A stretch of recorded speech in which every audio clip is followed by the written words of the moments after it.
All right. Then we got some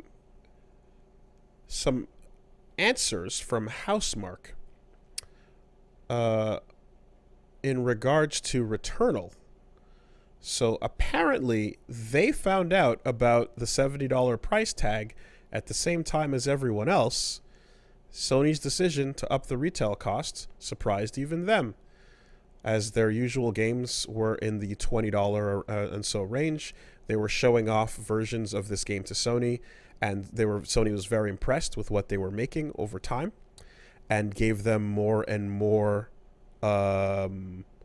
like basic leeway to go further with the game, to develop it harder and further and make it a bigger, more polished product. But they did not know what the price point was going to be, and then Sony decided and dropped it for what they wanted. I have to say, that's wild. I have never heard of that ever. That it hits retail and they're like, huh. It's so, wow, huh. But, I believe it because pricing is not discussed much, if at all. At least when I was thinking with the games I was working on internally.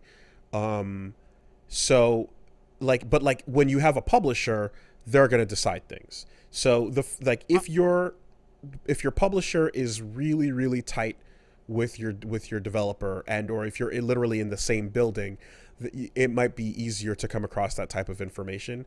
But if it's something that's as big and as distant as Sony, I could believe they would literally not have that information outside of, I guess, the toppest, most closed doors. You know? so I also believe them.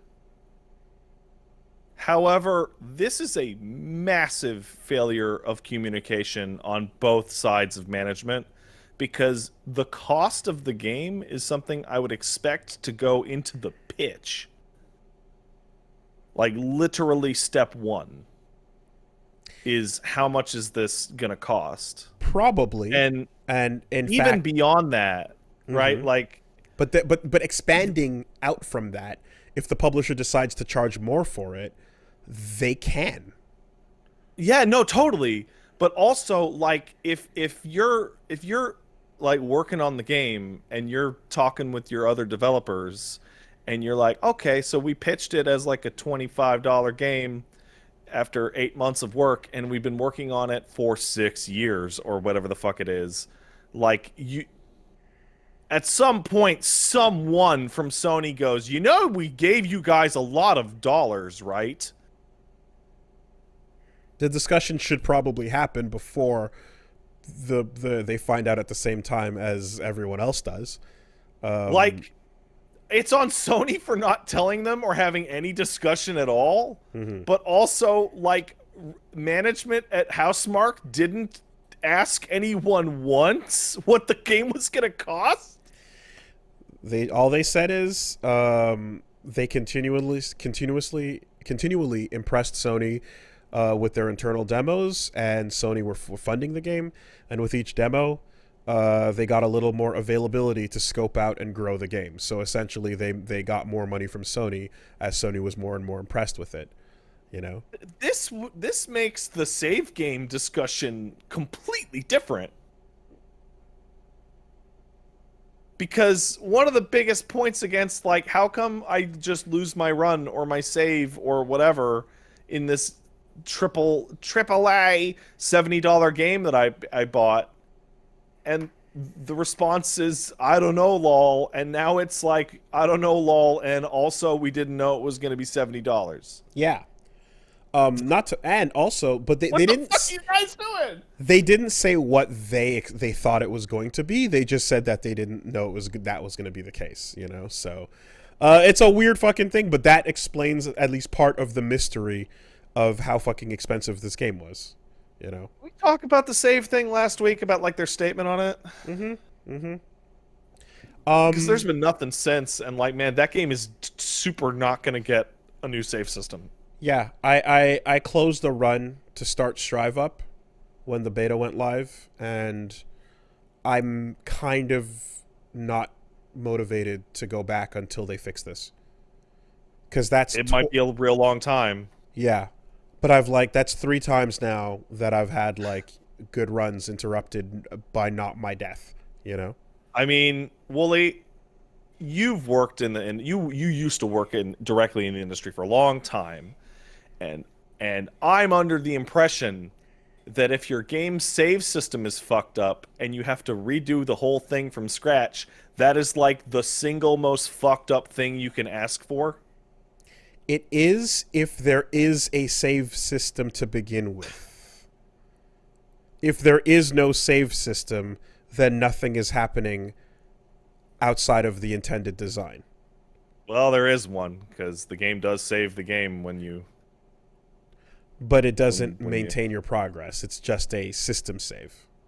it's just a like a ticker of like these are unlocked Yeah. or whatever. So, yep. They're gonna come out with like some shitty workaround in like 8 months. And Yeah. it's gonna suck. Well, again, I like it a lot, and I want to fucking see this problem go away because I want to play it more. But every time this happens, there's just something that fucking, or an update or whatever it is that just, and then the only answer is clear out the 3-4 hours and just do the whole thing in that sitting. And I mean, like, unfortunately, it's a little harder for me to do that these days with my life than it was back in the past.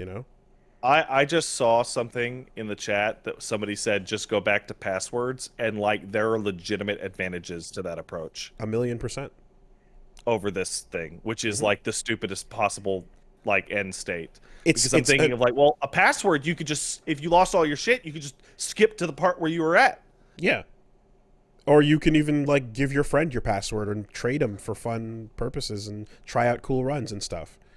It's annoying to do, but it can be done.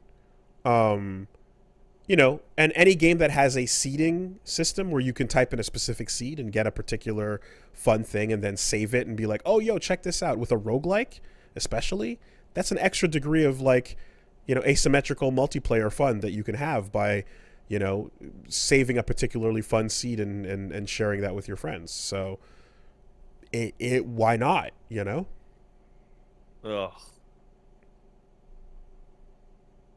Stupid.